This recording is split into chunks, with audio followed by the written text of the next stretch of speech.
kid. When I was but a little boy. I had long fingernails. And when it came time, I didn't know how to use the nail clipper. And if I did, she wouldn't let me use them anyway because my mom's about control. She must control everything. No, I'm just kidding. Right. She took the nail clipper and she cut my nails as short as she possibly could. This motion is what she used to get underneath my nails. And then clip. The shorter she could cut them, the less she'd have to cut them.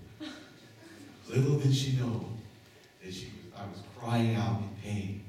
And when there was just a little bit of dirt, there's the little part of the nail clipper that comes out that's like a little blade. And she'd take that out, and she'd kind of dig in there to get every little piece of dirt, because every little piece of dirt carries microbes. And she was doing it for me. This is the true story. So I started biting my fingernails because in my genius, I knew that if I bit my nails, they would always be short. And wouldn't you know it, it worked. She kept looking at my nails, they were always short. Of course, they were always kind of weirdly shaped. They were already bleeding, so she couldn't make them bleed. You know what I mean? So there you go. But it ain't my mother! It's my mother's fault! It's her fault! I am this way! Who else's fault is it? Huh? What? Satan? You just put Satan and my mother in the same category. Shame on you. Only my wife's allowed. No, I'm just kidding. No, what else? What? Calcium. It's calcium's fault! Our body! Who made our body anyways to make nails grow? What are nails for anyway? All they do is like damage us. Oh great, I'm scratching my head until I bleed. I'm scratching my back until I bleed. I start scratching, now Kira likes scratching. And she's scratching herself into, what are nails for anyway? We've got knives. What do we use nails to cut things? To fight each other? What are nails for anyway? Basically what you're saying is that it's God's fault because he made us this way. Yes! I like that. It's Satan's fault. It's my mother's fault. It's God's fault. Yes, I like that. All right, are you ready for the most intense one? Okay, this one's me. To the T. Scenario number 3. I'm just going to tell you this one's not me so you don't get confused. Okay? All right, here we go. Scenario number 3. Late night with Conan O'Brien. I know that show doesn't exist anymore, but that's what it's called. Ready? Scenario number 3. I love staying up and watching late night talk shows. They help me unwind from a long work day. But I also enjoy checking my email and surfing the internet while I'm watching. I know I'm not supposed to, but every so often I will click on a banner that takes me to web pages with models on them. It makes me feel kind of dirty, but I can't seem to stop. Give me the question. Going to whose fault is it that I am this way? Women! Women's fault! If women didn't exist, I would not have to look at them. Remember, this is hypothetical, okay? All right? I would not have to look at them. It's their fault. If they didn't exist, I wouldn't have to click on these now. Who else's fault is it?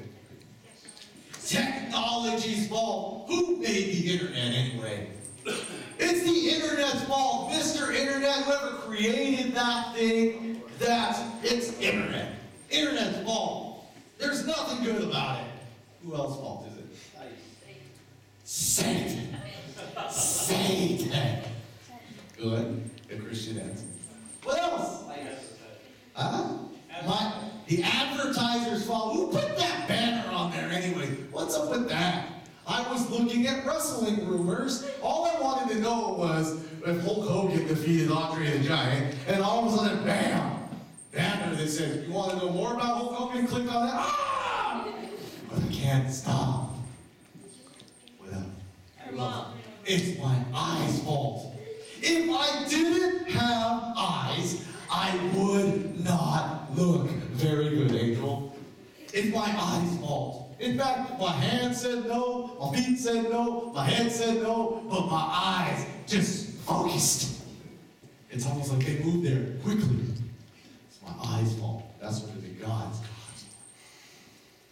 What else is it? Your child. My mom's fault again?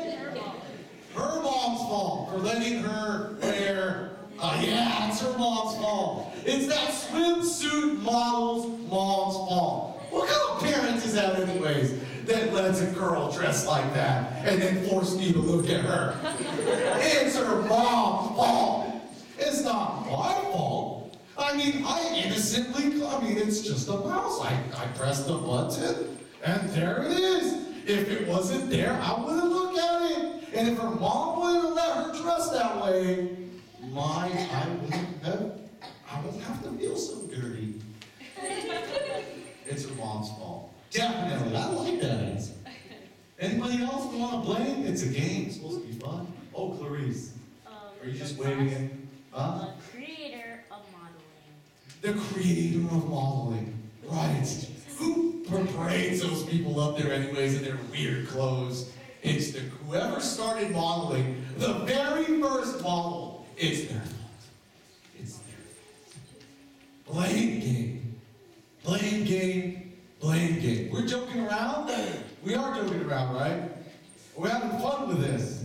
But the truth is, it's something that we do every single day. And the joy of it is, and what's very natural to us, is always to blame somebody else. We may blame ourselves but for a second, but we quickly deflect it. We start making excuses. But it is our fault. All of these scenarios are your fault if you do them. And you can think of many other scenarios. I told myself that, I would forgive this person at church, and then I would let go, and then when I came to church, I saw them, and all these bad thoughts started coming to my head of murdering that person. That's your fault, okay? And whatever committed, that is your fault. Why? Well, Paul says why in Romans 7. He says, we know that the law is spiritual, but I am unspiritual. You are unspiritual. Every single one of you is unspiritual, sold as a slave to sin. Every single one of you were this. Put it up there. Next slide. You have been sold out. Every single one of you. You've been sold out. Sold out by who? Sold out by our great-grandfather. And our grandmother. They sold you out. They sold you out to sin when they made the first sin and chose the enemy over God. That's when sin entered the world. That's when death entered the world. That's when everything that's bad and cursed entered the world. You have been sold out. It's in your nature to sin now. Adam wasn't created this way. Eve wasn't created this way. But when they made the choice, they were sold as slaves to sin. And the reason why before you choose God and choose to live in a way that honors Him, and the reason why even after you choose God and choose to live in a way that honors Him, still are tempted is because there is something in you that is a slave to sin. Right? We continue on. Paul talks about it. He talks exactly about this. He says, I do not understand what I do. And follow with me, okay? Because maybe you can sort of see this in common with Paul. I do not understand what I do. For what I want to do, I do not do. But what I hate, I do.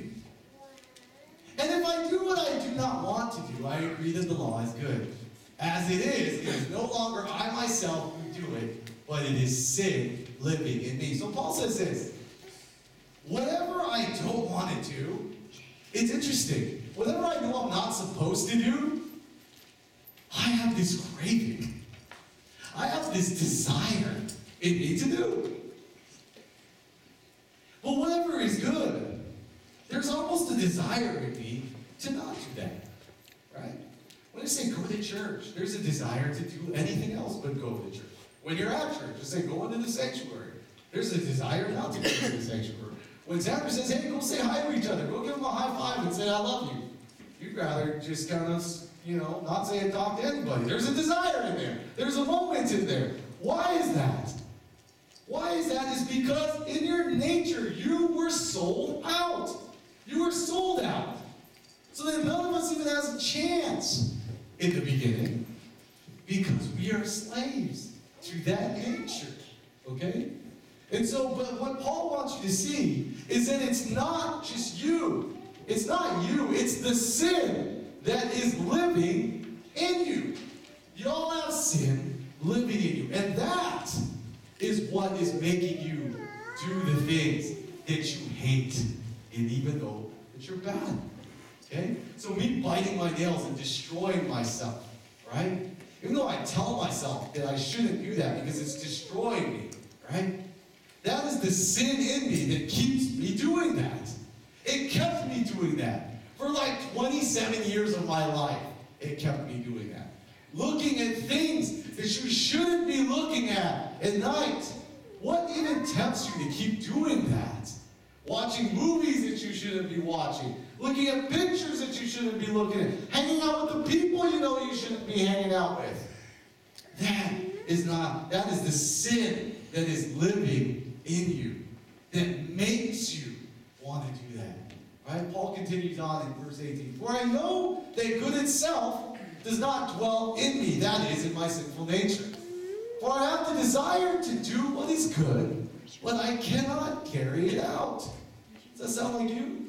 You go to church.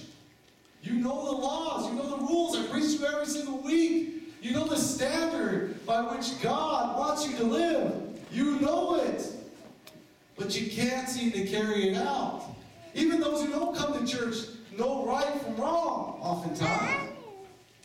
And they make a desire to do what is right, but they can't carry it out, right? And Paul says the same thing. I desire to do what is good, but I cannot carry it out. For I do not do the good I want to do, but the evil I do not want to do, this I keep on doing.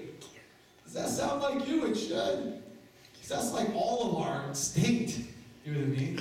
Everything that is bad for us, even though we mask it as we grow up, you know what I mean? We have a desire to do, right? I have to encourage you to come to church. They call you, email you, Facebook you. They encourage you to follow God's path. I don't have to encourage you to do what is evil, what is sinful. You do that naturally. You want to do that, right? You want to cheat on your taxes. It's natural. You know what I mean? You want to think badly of somebody else. You want to lie.